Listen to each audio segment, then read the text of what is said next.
You're listening to Yo Nepali Life.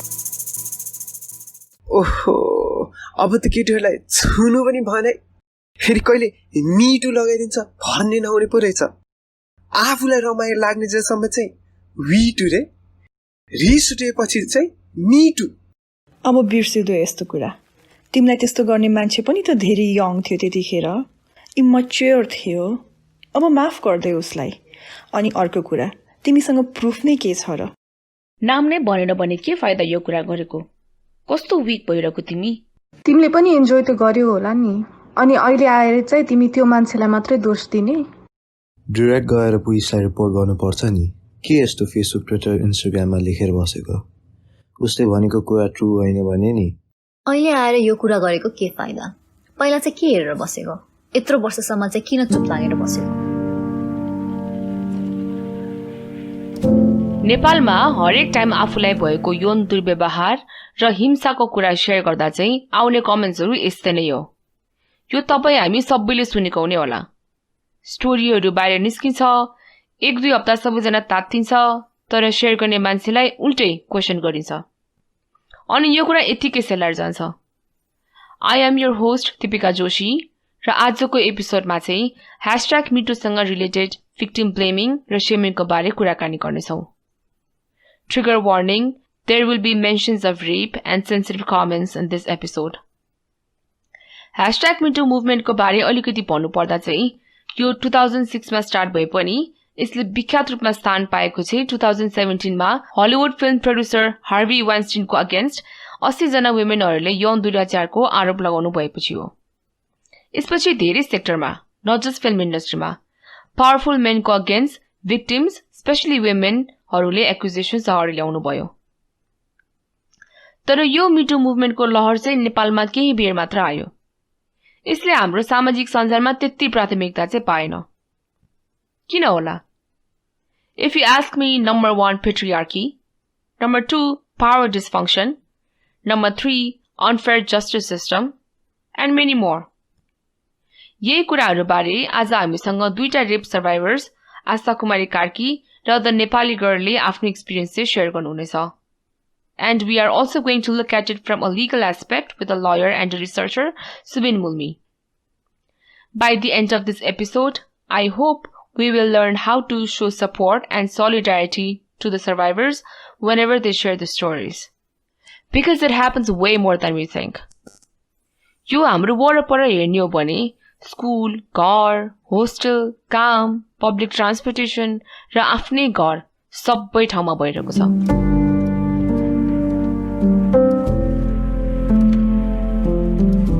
Asta made her story Shatter the Silence public on Facebook back in July 2017. From the age of 6 to 12, she was raped by her own cousin in her own house. So it took me 20 years after I moved from Nepal. So first of all, I was thinking I would not talk about it in public. The first very difficult thing was for me to be able to talk to my father. And my mom actually passed away, so I couldn't share it with my mom, but I did share it with my father. When I talked to my father, and he was very supportive, and how he handled it, or how he would be supportive or not. So that was the scariest part, willing to be there for me. And I also told him, like, do you think you still support me if I come out in public, or if I want to share it with other people? And he was very supportive. So I think that was one of the reasons where I felt more comfortable in talking about it. During these times, people like really blame themselves, especially parents. I wish I didn't have to share this with my dad, obviously. Like the voice, how he reacted after I told him was like really, I still remember, and it breaks my heart. Like, he was like feeling really so really defeated that he couldn't save his daughter. त्यस्तो त मलाई I don't want to wish that upon anyone. Like त्यस्तो share गर्न नपरोस् आफ्नो पेरेन्ट्ससँग. तर it will make it easier, obviously. Like I'm like grateful that my dad is very supportive and मेरो भाइ पनि. So I think it's really important for I think parents should really listen to their kids and not silence them. July 30, 2020 मा अन्नपूर्णा-express.com ले share गरेको data अनुसार चाहिँ नेपाल पुलिसमा 2076 सालमा 1945 रेप केसेसको दर्ता भएको थियो. 5 वर्ष अगाडि हेर्ने हो भने 981 cases. So 5 वर्षमा the number of reported cases doubled. During the lockdown this year, 155 cases of rape have been recorded. Most of these incidents occurred in quarantine facilities. According to a data by Work Nepal, out of 205 reported cases in 2019, 42% of the violence survivors' age was below 17. Nepal Police spokesperson Neeraj Bahadur Shahi said the perpetrators choose minors as victims because they find it easier to take them under control and use force. यो त भयो reported cases. कति cases त reported नै भएको हुँदैन. Now you will hear from the Nepali girl. The Nepali girl is someone who has experienced these sexual abuses so many times that she has lost count of it. She doesn't even remember at what age they started. ऊ त्यो बेला school पनि जान थालेको थिएन. त्यति सानो थियो. So at that age, her cousin who was 15 years older than her fingered her in his car. त्यो पछि पनि उसलाई अरु इन्सिडेन्ट्स भयो. Let's hear from her. I think I was 13. School जाने बाटोमा I was walking with my friend. A very adult person who was just passing by and he grabbed me. And this was, I was so horrified and I was also angry. And मान्छेले पछाडि फर्केर हेरेन अनि ओइ भनेर कुरा I don't know what happened to me. अनि त्यसले चाहिँ अनि आऊ भने जस्तो गर्यो त्यसको बडी जेस्चरले अनि त्यसपछि I just ran and my friend ran with me. And the whole day I cried in school. I remember that. There was also a case when I was somebody attempted to rape me when I was in school. You would say it's because it has a very memory because maybe I don't know why actually. Maybe it has to do something with brain function. I don't have a vivid imagination of how it was, how I was feeling, but it was very bad. त्यो मैले कसैलाई पनि भनेन. But we changed school. म मेरो best फ्रेन्डसँग अनि त्यो school पनि चेन्ज भयो forgot everything about it. And I was lucky to forget everything about it. त्यही हो. त्यसपछि अनि I had my first boyfriend when I was in class 10, let's say serious boyfriend me. त्यो हुँदाखेरि पनि अनि he was really nice guy. But I never let him hold my hand. त्यस्तो हुन्थ्यो मलाई त्यसपछि केटा भन्ने डर लाग्ने क्या त्यो फिजिकल कन्ट्याक्ट सेक्सुअल फिलिङ यस्तो सबै कुराहरू गर्न पनि डर लाग्ने सुन्न पनि डर लाग्ने हेर्न पनि डर लाग्ने and then I found that I was xenophobic. मलाई एकदमै डर लाग्यो. It was totally out of question.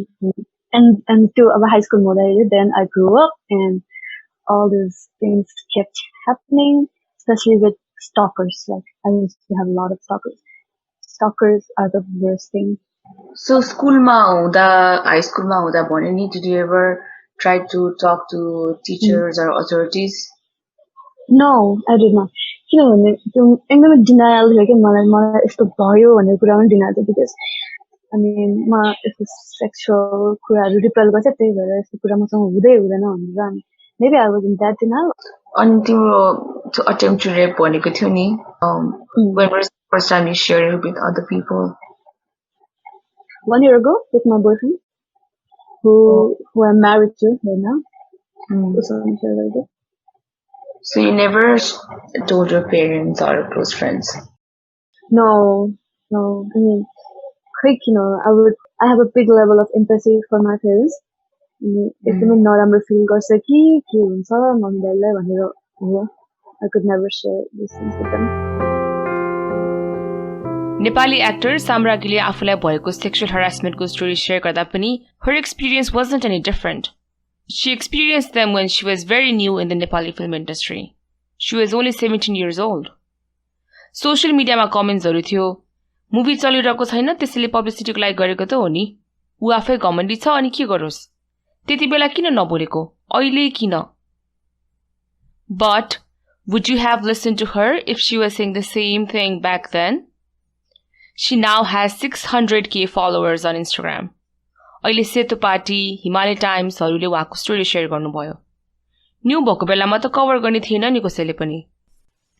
अर्को के पनि कमेन्ट्स देखियो भने साम्राज्ञीले कुरा निकाल्यो, कहाँ गयो आफूले फेमिनिस्ट भन्नेहरू? Well, I did see actors like Priyanka Karki Joshi, Nishadikari Molla, Richa Sharma, Barsha Sivakuti fully supporting her. तर फिमेललाई मात्र किन यो क्वेशन? यसै नै एउटा फिमेलले आफ्नो स्टोरी सुनाएर उसैलाई शेम गरिरहेको छ. The onus is again on the women to prove 1000% that yes, this happens to us and what she is saying is true. यो समाजको सबले क्वेशन गर्नुपर्ने कुरा हो नि. तपाईको दिदी, बहिनी, वाइफ, आफ्नै छोरी, आफ्नै छोरालाई पनि त हुन सक्छ. Asta is now going to talk about how she was re-victimized after sharing her story publicly. The story was about my relative or like a family member. It got complicated. I got a lot of calls from my own family members who asked me to just take it down. This is a personal thing. This is a family matter. Why would you do that? If you really want to talk about it, just like take the story down. It will just affect our whole family. From my own family members, that was the initial reaction. And then there were, oh, how many guys you've slept with? Isn't it a cultural thing to marry cousins in Nepal, or like in some religion? Do you also consider that as a rape? So other question was like, why didn't you come out before? Why did it take it so long for you to say that? And others were like, she might be just seeking attention. So the thing that stood out was, since my post was public, they didn't actually comment on my post. They just like privately messaged me. Like, if you go to my post, you'll see like a lot of posts were just like a lot of support. Since it was like rape, people were more like scared to talk about it in public, and they would send me like a private message. People were asking me for proofs, like just random people. There were a few people who threatened me, like, I know where you live and things like that.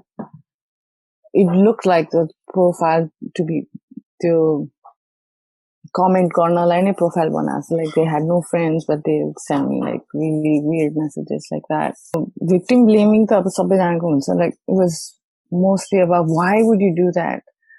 Since I shared this right before MeToo movement, people actually didn't understand why I did that, or it just looked very weird, you know. So it took me such a long time just to be like okay with sharing it, you know, because like kasto shame ko rupma hercha हैन नेपालमा अथवा हाम्रो सोसाइटीमा blame गर्नु भन्दा पनि बढी shame उलाई बिचारा यस्तो भयो उले यस्तो बोल्यो भने उसको जिन्दगी बर्बाद भयो जस्तो टाइपको खालको कमेन्ट्सहरु के हुन्छ नि तिमीले गर्न त गर्यो तर तिम्रो आफ्नो फ्युचरको बारेमा पनि सोच तिमीलाई कसले बिहे गर्छ यस्तो टाइपको which was like हाम्रो एन्ड गोल भनेकै म्यारेज गर्ने हैन तिमीलाई अब तिम्रो हस्बेन्डले त एक्सेप्ट गर्यो भने पनि तिम्रो हस्बेन्डको फ्यामिलीले कसरी तिमीलाई एक्सेप्ट गर्छ मान्छेहरु धेरै जस्तो हुँदैन हाम्रो कम्युनिटीमा तिमीलाई गाह्रो भए पनि यस्तो कुराहरु चाहिँ भित्रै राख्दा ठीक हुन्छ किन यसरी आफूलाई त्यस्तो गाह्रो बनाउने भन्यो अनि त्यस्तो भन्दाखेरि अब मैले चाहिँ अब त्यही भने लाइक मलाई मेरो बिहे गरोस् नगरोस् मलाई के मतलब छैन मलाई यो कुरा शेयर गर्न चाहिँ मैले गर्ने People called Asta selfish for not thinking of her family's quote-unquote ijjat. Her own family called her selfish.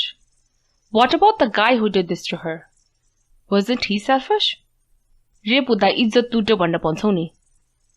According to Asta, the person who did this to her is now married. So इज्जतले कसलाई affect गर्न रहेछ?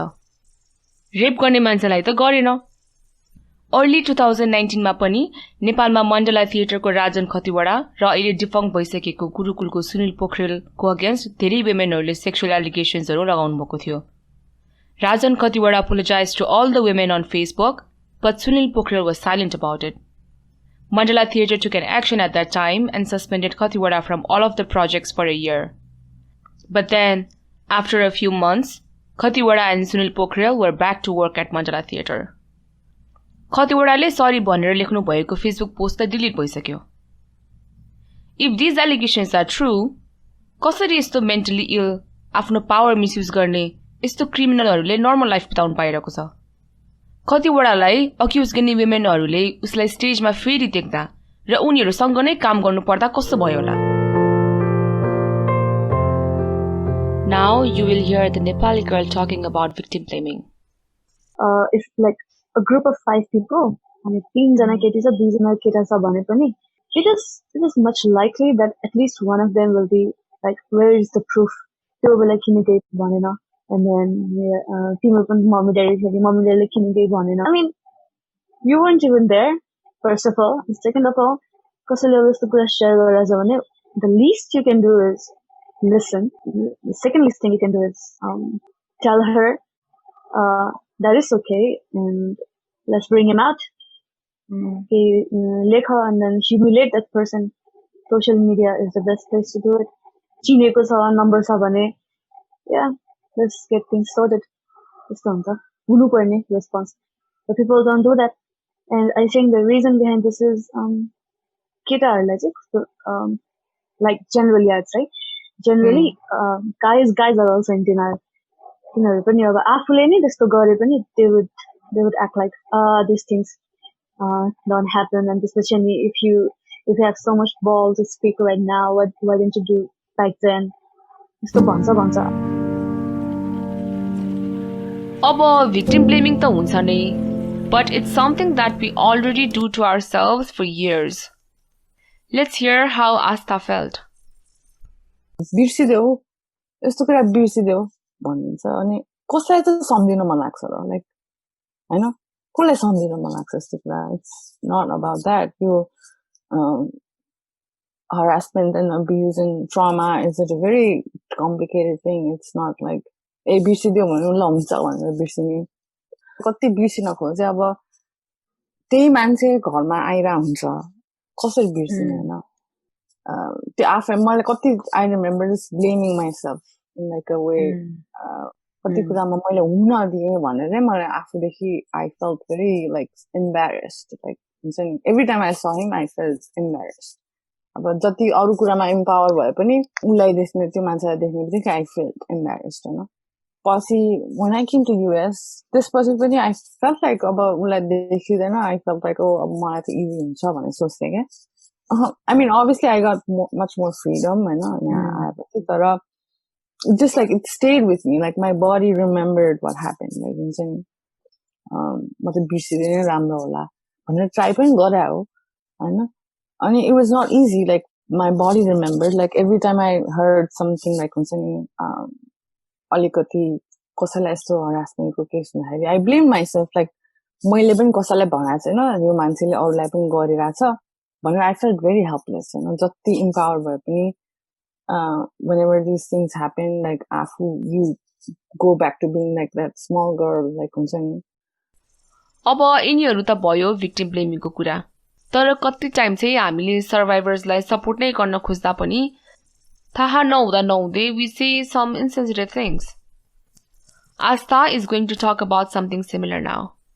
So a lot of comments that I got was very about they were like giving me sympathies. अनि यस्तो बेलामा चाहिँ more survivors need a lot of like compassion rather than sympathy. Sympathy and empathy is like two different things that people confuse. अनि जब like अब people will try to बिचरा यो बिचरालाई यस्तो भयो बिचरालाई यस्तो भयो यस्तो भन्दाखेरि, which is not, I think that's like a natural thing for people to say. तर त्यस्तो भन्दाखेरि उनीहरूलाई अझै पनि आफ्नो like confidence अलिकति कम हुन्छ, and then it's not their fault. Like हुन्छ नि it took a lot for them to come out and then share the story. So instead of giving them sympathy, I think people should encourage or like, I don't understand what happened to you or like how you're feeling, but I'm here for you. I'm here to support you. Those words will like help a lot. if there's like a support system, then that would be much more better. अनि अब sympathy अरूहरू कतिजनाले चाहिँ आफूलाई नै blame गर्नुभयो like अब who were around me when I was growing up उनीहरूले आफूले आफूलाई नै मैले केही गर्न सकिनँ तिमीलाई I'm so sorry भनेर एउटा गिल्ट जस्तो कतिजना मेरो अब मिल्ने relatives and all were like very shocked to hear this and उनीहरूलाई चाहिँ एकदमै आफूलाई एउटा गिल्ट म यहाँ आउँदा आउँदै यस्तो भयो भनेर उनीहरूको गिल्ट पनि मलाई like they just said sorry to me sorry अनि म चाहिँ was at a point where I was not blaming other people like तर उनीहरूले sorry भनेर रोइराख्नु भएको थियो अनि त्यस्तो बेला चाहिँ मलाई ल I mean obviously I've lived through that for a long time त्यसैले पनि मलाई त्यस्तो भएको होला for some people who have heard it for the first time उनीहरूलाई चाहिँ त्यो reaction was just being like feeling really guilty like that happened around them अनि so I had to kind of explain मैले यो story share गरेको चाहिँ it was not because like मलाई sympathy चाहियो भनेर हैन I just wanted to say यस्तो हुन्छ हाम्रो सोसाइटीमा यस्तो भइरा हुन्छ so it's not about हाम्रो फ्यामिली एकदमै राम्रो छ हाम्रो फ्यामिलीमा यस्तो हुँदैन त्यस्तो हैन like you have to pay attention to what's going on with your kids listen to your kids हैन being aware of what might happen के हुन सक्छ मैले चाहिँ त्यही शेयर गर्नुको कारण नै त्यही हो I just wanted to make these things like about people don't talk about like sexual harassments to kids at all अथवा यस्तो कुराहरु कुरै गर्दैन मेरो फ्यामिलीमा चाहिँ धेरै कुराहरु चेन्ज भयो after this obviously like I feel more closer to my dad my brother उनीहरुसँग यस्तो कुराहरु गर्न सके मैले अब मेरो अरु uncle auntyहरुसँग पनि मैले कुरा गर्न सके so which would not have been possible like about 10 years ago हैन तर when I shared this त्यो भएपछि मलाई अब आफैलाई कस्तो मनमा पनि हल्का भयो I feel closer I feel like they understand me health mental health चाहिँ मेरो एकदमै राम्रो भयो after that like just हल्का feel भयो I had never felt like that in my whole life so that was very I didn't feel like I was like dragging myself हुन्छ नि त्यो एकदमै weight carry गरेको जस्तो feel हुन्छ मलाई whenever I had just like hadn't shared it with my family especially people who care about me उनीहरु चाहिँ एकदमै supportive छ and that has like made me even more stronger I think. Now we have a lawyer and a researcher Subin Mulmi who is going to talk about how sexual harassment, sexual abuse, sexual violence and sexual assault are legally defined in Nepal. He is also going to talk about how problematic the definition of rape is in Nepal. Sexual harassment चाहिँ नेपालमा दुईटा विभिन्न कानूनबाट चाहिँ ले deal गरेको छ एउटा चाहिँ हाम्रो मुलुकी फौजदारी संहिता वा कन्ट्री क्रिमिनल कोड वा पिनल कोड भन्ने प्रावधान छ अघि अर्को चाहिँ sexual harassment at workplaces prevention act भनेको अब कार्यस्थलमा यौनजन्य हिंसा प्रिभेन्सन एक्ट भनेर छुट्टै एउटा ऐन छुट्टै छ यो चाहिँ त्यो चाहिँ मोर वर्कप्लेसेससँग मात्रै रिलेट गर्छ sexual harassment sexual assault sexual भाइलेन्सहरुको डिफरेन्स कसरी हुन्छ भनेर पनि त्यसरी तोकिएको छ फर एक्जाम्पल सेक्सुअल हरासमेन्टको डेफिनेसन चाहिँ person holds touches or attempts to touch any sensitive organ or opens or attempts to open undergarments भन्ने कुराहरु राखेको छ र त्यसमा चाहिँ सेक्सुअल अर्गन्स टच गराउने वा होल्ड गराउने वा इभन भर्बल कुराहरु पनि राखेको छ जस्तै verbal vulgar was wordsहरु not just words was gestures गरेको छ भने पनि not just in physically but also in the electronic medium pornography हरु देखाउने जिस्काउने with a sexual motive त्यो सबै कुराहरु sexual harassment को definition मा चाहिँ राखेको छ यसमा अनि फेरि child sexual abuse भनेर चाहिँ फेरि छुट्टै provision पनि छ अनि child sexual abuse को चाहिँ more stringent provisions हरु छ punishment को provision अलिकति धेरै छ So sexual harassment चाहिँ त्यो भयो अनि अर्को we need to distinguish between sexual harassment, sexual assault, sexual abuse and sexual violence.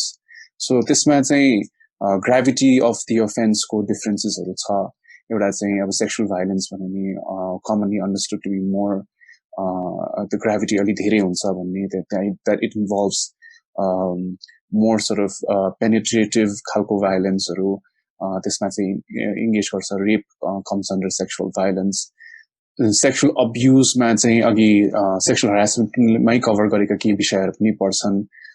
त्यसमा चाहिँ more एउटा minor or even adults को पनि चाहिँ त्यो consent दिन नसक्ने individualsहरूको चाहिँ उनीहरूको फाइदा उठाउने for sexual motive त्यो कुराहरू चाहिँ यसमा देखिन्छ. Assaultमा sexual assaultमा चाहिँ त्यसमा penetration नहुन सक्छ तर त्यहाँनिर अलिकति ब्याटरी वा कुटपिट खालको on sexual organsहरू or sexual motiveले कुटपिट गर्नेहरू चाहिँ sexual assaultमा पर्न सक्छ. हाम्रो कानुनले चाहिँ sexual violence भनेर रेपलाई डिफाइन गरेको छ र रेपमा चाहिँ डिफाइन गर्दाखेरि चाहिँ अनफर्चुनेटली हाम्रो कानुनले चाहिँ खाली पुरुषले महिलालाई गर्ने रेपलाई मात्रै पनिशेबल बनाएको छ. रिसेन्टली चाहिँ सुप्रिम कोर्टले डिसिजन गरेर चाहिँ महिलाले महिलालाई गर्न सक्ने रेप पनि इन्क्लुड गरेको छ. बट त्यसको पर्भ्यूमा चाहिँ पुरुष पनि रेप हुन सक्छ भन्ने कुरा चाहिँ अहिलेसम्म पनि आएको छैन र कानुनले चाहिँ कन्सेन्ट भनेको के हो भन्ने कुरा डिफाइन गरेको छ, राम्ररी डिफाइन गरेको छ, कन्डिसन्सहरू पनि राखेको छ.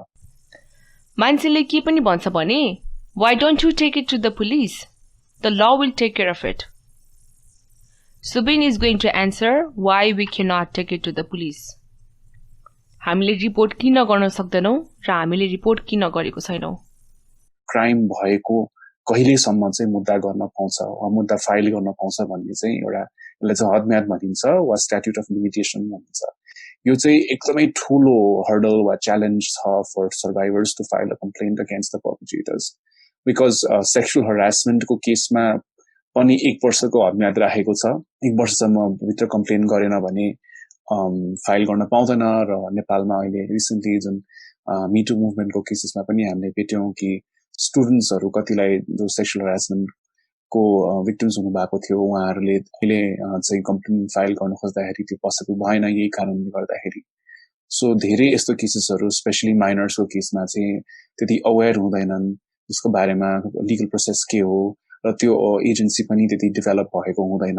त्यसले गर्दाखेरि ठूलो प्रब्लम क्रिएट भएको छ. र अर्को रेपको केसमा पनि 1 वर्षको हदम्यादको व्यवस्था छ which is again extremely problematic because most cases based on my experience working in a non-profit where we dealt with cases of sexual violence, it takes over years and years for them to come out and talk about it and file a complaint because the resource हुँदैन, त्यो कानुनको knowledge हुँदैन. So अरु रिसर्चहरुले पनि देखाएको छ that gender based violence को कानुनको बारेमा जानकारी एकदमै थोरै भएको. सो यस्तो कारणहरुले गर्दाखेरि चाहिँ यो हदम्यादको कुरा वा स्ट्याट्युट अफ लिमिटेसनको कुराले चाहिँ एकदमै ठूलो हर्डल क्रिएट गरेको छ. त्यो बाहेक हाम्रो क्रिमिनल जस्टिस सिस्टम अब विटनेस प्रोटेक्सन नहुने, इभन सर्भाइभर प्रोटेक्सनको प्रब्लम्सहरु अनि केस इन्भेस्टिगेसनमा पनि एकदमै प्रब्लमेटिक. हामी रिसेन्टली निर्मला पन्तको केस पनि देख्यौं जहाँ investigation was extremely flawed. Angira पासीकोमा पनि अहिले बल्ल अलिकति इन्भेस्टिगेसन भइरहेको छ. त्यो बाहेक अरु पनि धेरै केसेसहरु देखिसकेको छ जहाँ पिपल अफ एम्पावरले चाहिँ पर्पेट्रेटर हुँदाखेरि उनीहरूले इन्भेस्टिगेसन डिरेल गर्नको लागि धेरै आफ्नो कदम यो क्रिमिनल जस्टिस सिस्टमलाई चाहिँ आफ्नो पन बनाएर युज गरेको धेरै एक्जाम्पल्सहरु हामीले पाइसकेका छौं. I was watching this interview of Nisha Adhikari Mala the other day. She was talking about zero tolerance अनि त्यसमै सेक्सुअल हरासमेन्टको कुरा आउँदाखेरि चाहिँ इन्टरभ्यु लिने मान्छेले के सोध्नु भयो भने यो यत्रो वर्षपछि ल्याएर त भएन नि भन्नुभयो के, which I found very problematic. For a YouTube channel that has 600k subscribers, the question could have been worded in a different way. US मा हार्वी वाइन्स्टाइनको अगेन्स्ट 20-25 वर्ष अगाडि बोलेको केटीको कुराहरू त सुन्यो त्यहाँको लले. Nisha Adhikari also replied back with the same response. कति कन्ट्रीमा त यो हदम्याद नै छैन, जहिले रिपोर्ट गरे पनि हुन्छ. Harvey Weinstein did get arrested in 2019. In March 2020, he was found guilty of rape and criminal sexual acts. He was then sentenced to 23 years of imprisonment. किन सुनेछ त त्यहाँको लले सर्भाइभर्सको कुरा? सो कुरा अब भिक्टिमले टाइममा किन बोल्यो बोलेन हैन के? Let's question the power structure that is in place that puts these victims in such positions. There was so much power with Harvey Weinstein that the only choice these women had wasn't really a choice for them. It's a power dysfunction. यस्तो sexual advances dismiss गर्ने actorsले offer पाउँदा पनि पाएन. It's a fact. म 4 वर्षको हुँदा 25 वर्ष अगाडि मेरो टिचरले क्लासमा मेरो साइडमा आएर मोलेस्ट गर्थ्यो. मेरो बहिनीलाई घरको काम गर्ने दाइले उसलाई घरमै 16-17 वर्ष अगाडि ग्रोप गर्थ्यो. मेरो साथीलाई 20 वर्ष अगाडि 6-7 वर्षको उमेरमा 4-5 वर्षसम्म उसलाई उसको अंकलले घरमै as a quote-unquote punishment rape गर्थ्यो. But sadly, none of us have proof. And we cannot take it to the law. एकचोटि हेरौँ त harass, molest, rape भएकोहरूलाई के भइरहेको छ? किन बढी बोल्नु पर्यो त? के पाउँछस् यो गरेर? सबैलाई त हुन्छ. Why should we make a big deal about it? Yes, सबलाई त हुन्छ. मैले मात्र किन यसलाई ठुलो कुरा बनाउनु पर्यो? That's what all of the survivors think. And then we start comparing our experience with other women's experience. मेरो साथीको त त्यत्रो वर्ष रेप भएको रहेछ, मलाई त किन भएको रहेछ र? निर्मलालाई त ग्याङ रेप भएको रहेछ, मारिदिएछ, मलाई त किन भएको रहेछ र? Should I consider myself lucky now? Is that a reason for me to be quiet? यो बारेमा कुरा गर्न, छलफल गर्न, सपोर्ट पाउन के रेप नै हुनुपर्छ? मान्छेहरूले #RageAgainstRape लेख्नको लागि के सबैजना निर्मला जस्तै हुनुपर्छ? Let's start talking to our closest ones around us. They all have a story to tell. They have been suppressing this for years. And when they talk about it, let's listen to them. त्यति त गर्न सकिन्छ होला नि. Yo Nepali Life would like to immensely thank our survivors Asta Kumar Karki and the Nepali girl who trusted us to share their stories. We would also like to thank Subin Muni for agreeing to come to the show and for sharing tons of resources and materials for this episode. Also a huge thank you to Sumira Shrestha from WHR Nepal and Gardika Bajacharya from Warwick Nepal for sharing their data with us.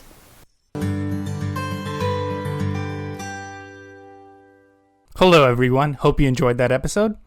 यदि तपाईहरुले हामीले गरिरहेको काम मन परेको छ भने here's how you can support us. If you're listening on YouTube, please subscribe to us there, and if possible, leave a comment on our video. If you're listening to us on an audio platform, Apple, Google, Spotify, Pani, please give us a rating on that podcast app. That really helps us out. We're also on all social media platforms. Just look for Yo Nepali Life. And finally, if you've got friends, family, Pani, if you think they would enjoy this podcast, please share our work with them. Alright then, until next time, it's goodbye from us here at the production team. Bye-bye. You're listening to Yo Nepali Life.